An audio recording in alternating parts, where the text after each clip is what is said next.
And welcome to another episode of Superhero Deep Dive. I am your host, Jason, and I have a fun episode for you today. Before I get started, let me just give you my normal disclaimers. As always, information pulled is from different sources across the internet and may or may not be completely complete, but they do give a really good insight on the current superhero that we are talking about. And as always, if you have any questions, comments, concerns, requests for heroes to be covered, anything like that, critiques, please feel free to send them to me. If you're watching on YouTube, comment and, like, share, all that stuff. If you have Twitter, you can reach me on Twitter at Super Deep Dive.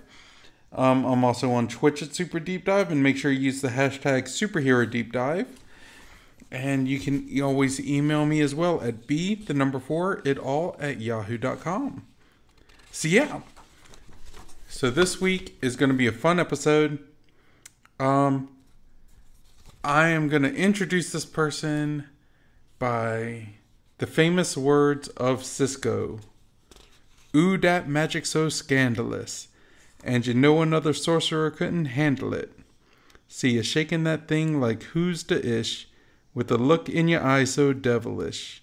All night long. Let me see that Wong. Yeah, that's right. This week we are singing the Wong song and getting into Doctor Strange's main man. Alright, so Wong is a pretty cool character. He stems from a family of monks living in Camartage, and he has a cousin currently training in the occult and has talked to him about one day replacing Wong as a servant of Doctor Strange. So it's going to be kind of like a family lineage almost. So, yeah. So Wong is the descendant of and look-alike of Khan, a Chinese monk who lived roughly 1,000 years ago and was a student of the occult. Khan was also a teacher and a healer, and though his order of monks was devoted to the ways of peace, he was also a skillful warrior that would fight when necessary. One day, Khan discovered a strange temple. Exploring it, Khan was drawn against his will through a mystical black mirror into an other dimensional realm. There, Khan met Jihan, king of Cyrodiil, his sister Princess Xiaomar, and the court magician Vong, and the one who had cast the spell drawing Khan through the mirror. Jian persuaded Khan to lead his people in a war against the wizard kings who ruled this other dimensional realm. Khan agreed to do so, and during his time on this realm, Khan and Xiaomar fell in love with each other. Ultimately, Khan led his forces to complete victory over the forces of the wizard kings, and all but one of the wizard kings was killed, but Khan did not realize he was a pawn in Vong's secret plan. Vong captured both Khan and Xiaomar and prepared to sacrifice them to the demonic race he secretly served, the N'Garai. Xiaomar offered the N'Garai her own soul in exchange for power. The N'Garai complied, transforming Xiaomar into the Shadow Queen, which is much easier to say, and a sorcerer of great mystical power who was nearly incapable of love. The Shadow Queen slew Vong and sent Khan back to China. Now back on Earth, Khan returned to the life of a priest. He deeply regretted aiding Vong in defeating the Wizard Kings and sought to atone by devoting his life and those of his firstborn male descendants to the service of mystics who themselves served the forces of good.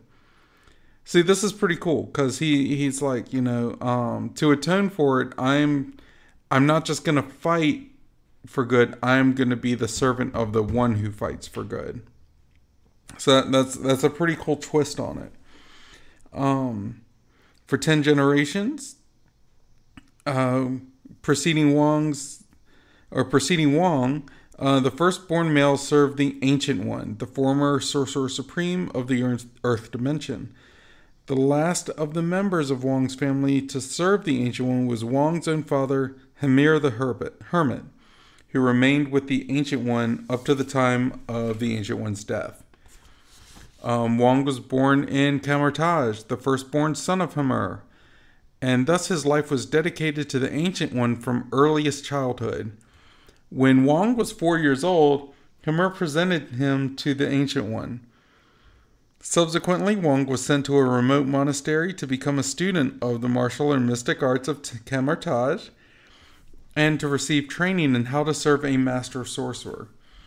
Wang's relatives were allowed to visit him on occasions, and shortly before Wang's 10th birthday, Hemmer brought a young couple to the monastery to visit Wang and made a marriage pact with them, betrothing...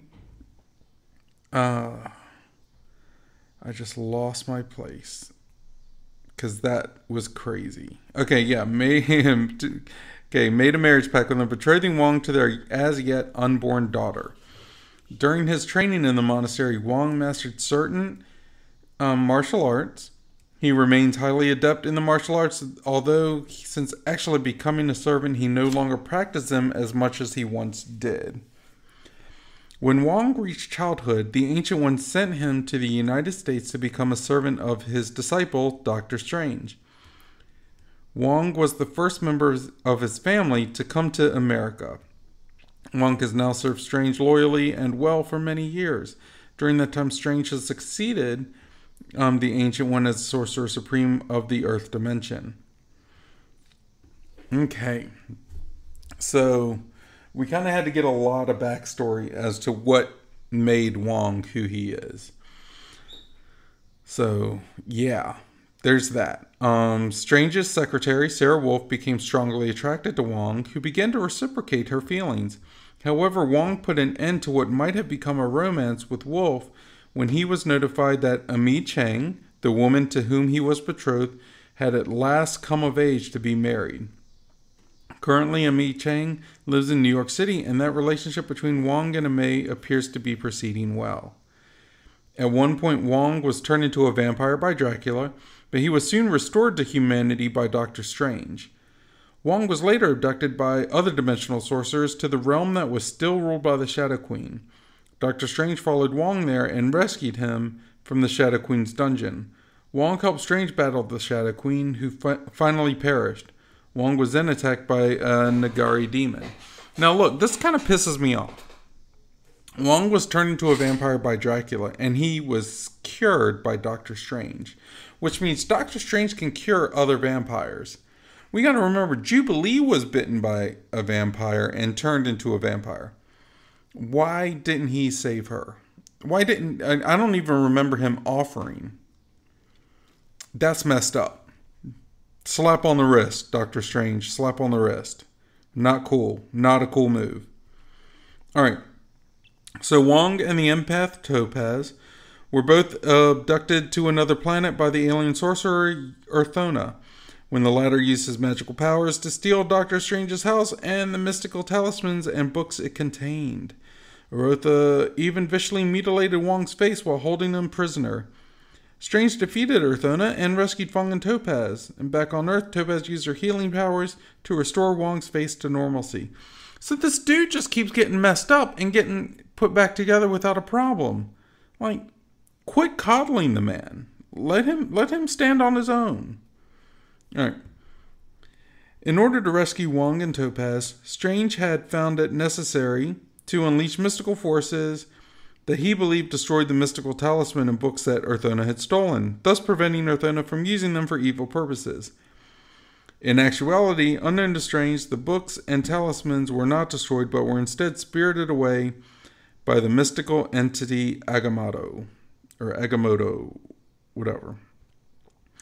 The disappearance of these talismans from Earth Dimension broke certain ancient spells holding various mystical menaces in check.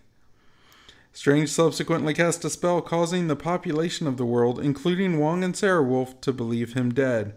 As a result, Wang and Wolf perceived Strange as a man named Stephen Sanders. Strange made Wang and Wolf the joint administrators and co-directors of the Stephen Strange Memorial Metaphysical Institute, an institution for research into the occult. Strange then embarked on a long quest during which he succeeded in defeating a number of the menaces that the disappearance of the talismans had unleashed, most notably Shuma Gorath, which, fan theory says, Shumagorath may have been in that What If episode featuring Doctor Strange. If you have not checked it out, you should. It's technically good.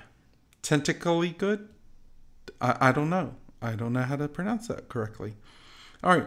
So following the defeat of Shumagorath, Strange returned to the city and released Wong and Sarah Wolf from his spell. Realizing that Strange was not dead, Wong and Wolf regained their full memory of him and warmly welcomed him back. Wong was also reunited with Mi Chang. Since then, the general populace has also learned that Doctor Strange is still alive and Strange has regained his missing talismans and books. We call that a retcon because they were like, whoa, this story isn't playing out too well. Let's reset. All right. Let's see here. When May was apparently altered into a hideous demon by one of Strange's enemies, Wong hoped that Strange would be able to help her. Strange was having problems of his own at the time because he was selfish, and Wong took this as a sign that Strange wouldn't be able to help May. This resulted in the first friction between the Sorcerer Supreme and his old friend. Finally, Strange managed to redirect some attention to this matter. The magical probe revealed that the demon just acted like May. In fact, he discovered that it wasn't May at all, but only a construct that was made to believe it was, and that the true May had been killed.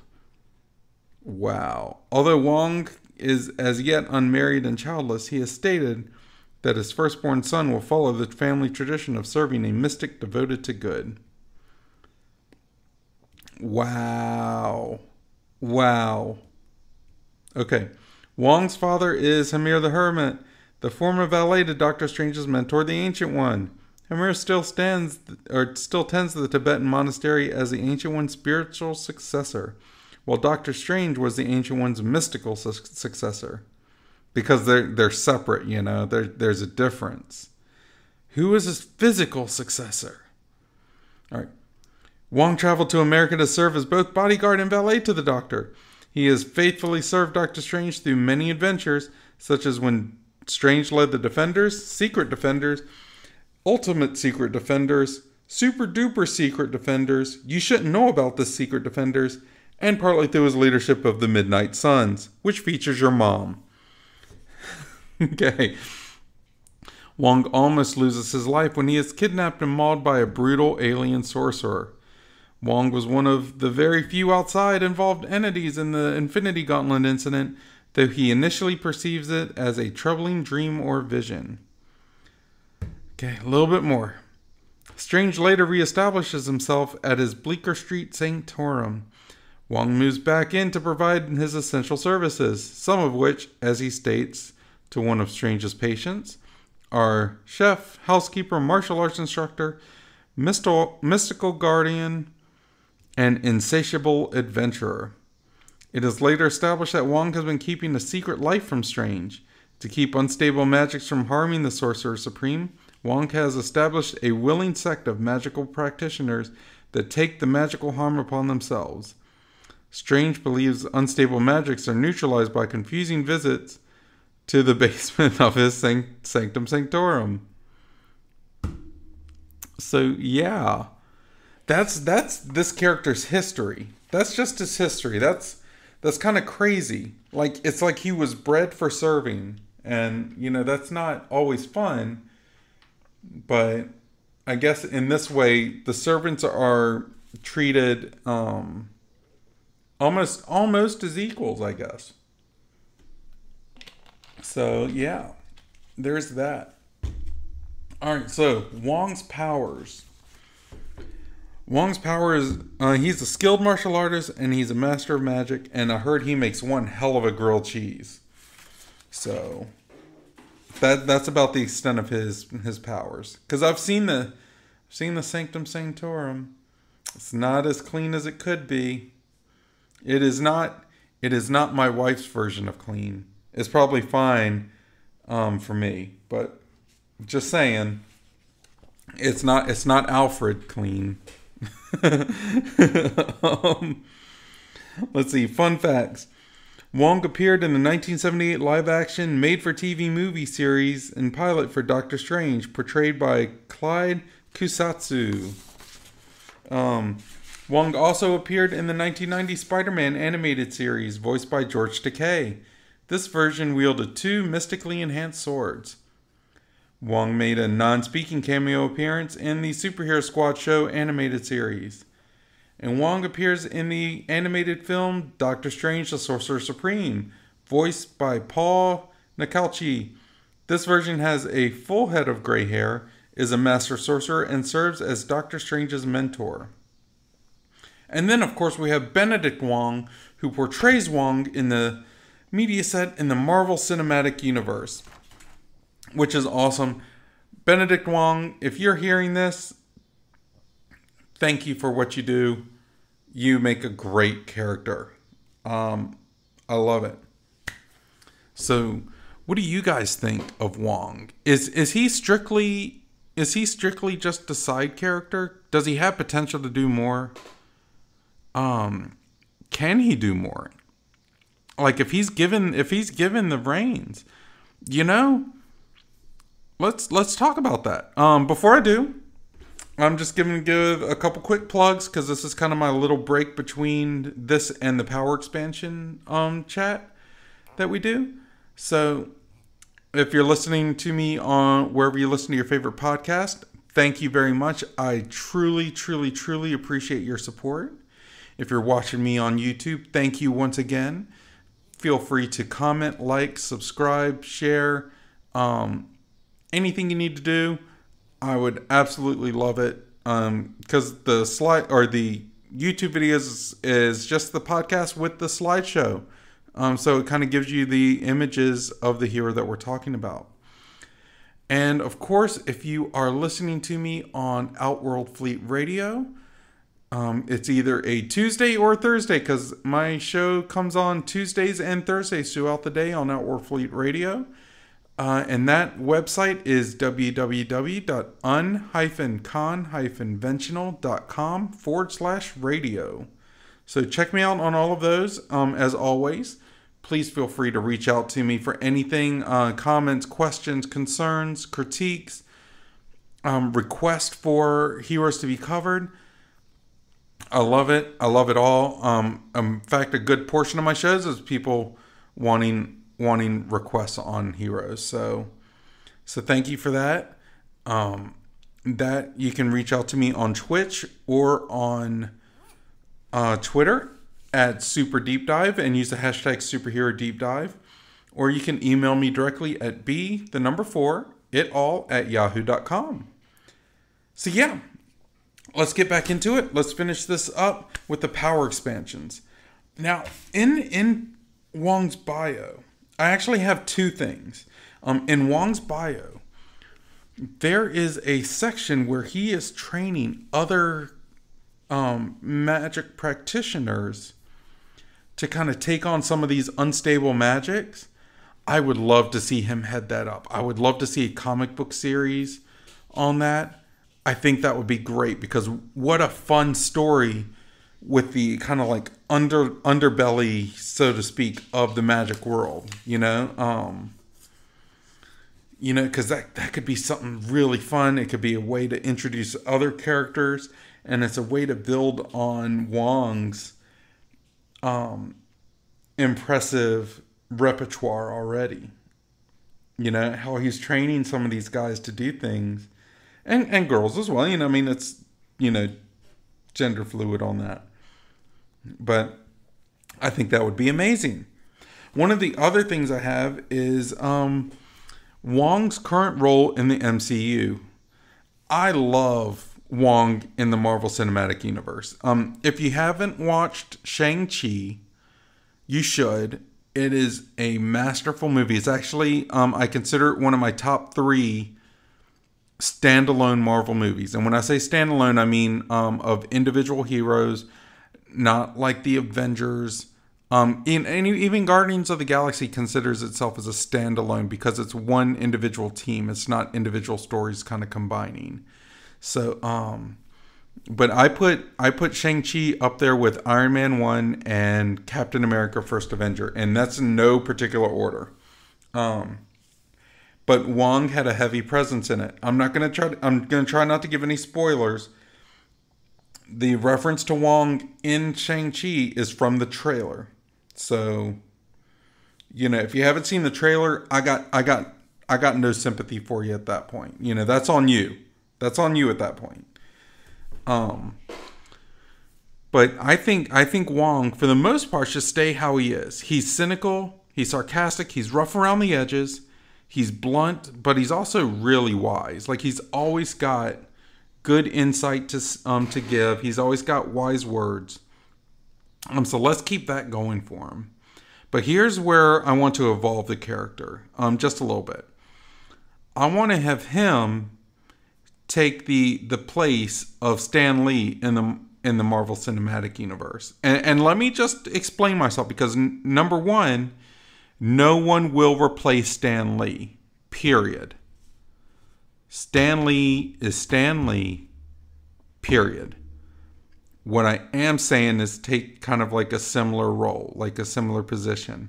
And when I say that, I mean have him make cameos in every movie, but as himself, not as other characters like Stan Lee did, but as himself.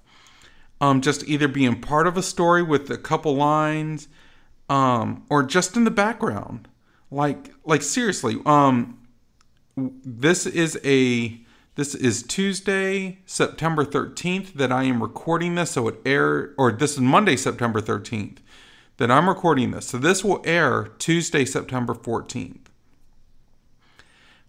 Today, the Hawkeye trailer premiered on Disney Plus. So, so the trailer premiered for it. So let's take him. Like, how funny would it be to see him at a coffee shop drinking a latte or something while Hawkeye is fighting in his upcoming show? Like, that's just really funny to me.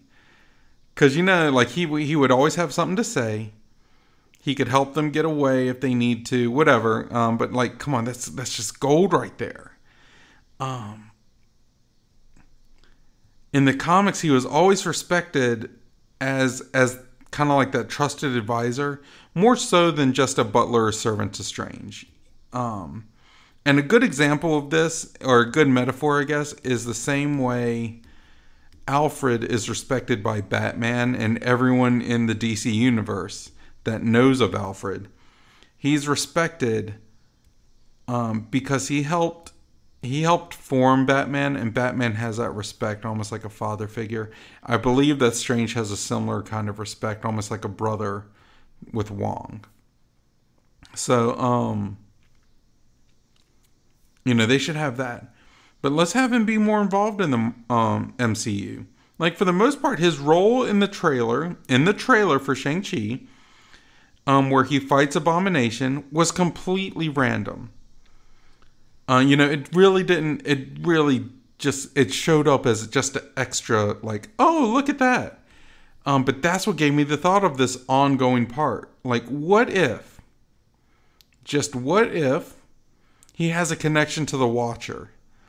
And that's why he ends up in everything. Like, that could really work. It really, really could. He was fighting the Abomination in the trailer. It really did not necessarily belong in that movie, I guess, or in that trailer. So, it's not unheard of, and it's not uncommon for characters to make guest stars or cameos in other roles or in other movies. So let's have him do that. Let's have him be that character, because he can do it. He can do it. He has a great presence in the Doctor Strange movie. He was there to help in Endgame. He's been through it. He can do it. What would happen if, say, the Avengers are off fighting somewhere, and they come back in and they see Wong making dinner for them as they're coming in, like having dinner prepared. Like, it doesn't have to be a whole lot. Just something to where he becomes that character that just always shows up. I think it'd be great. What do you guys think? Do you have any other ideas for Wong? Aside from the always showing up like the Stan Lee cameo kind of thing, I really like the idea of a comic series where he leads the magic practitioners that are handling unstable magics. I just feel like it could unlock a whole different realm within Marvel Comics. I mean, if we wanted to, we can even put that in one of the phases down the road, and have other magic users show up. Or even just do a Disney Plus show with it, with Benedict Wong. But what do you guys think? Let me know. I'd love to hear your thoughts. Like always, reach out to me on Twitter or Twitch at Super Deep Dive. You can email me at b4itall@yahoo.com. Leave a comment on the video on YouTube. Just like, subscribe, share, all that good stuff. But I'm gonna call it a day for now.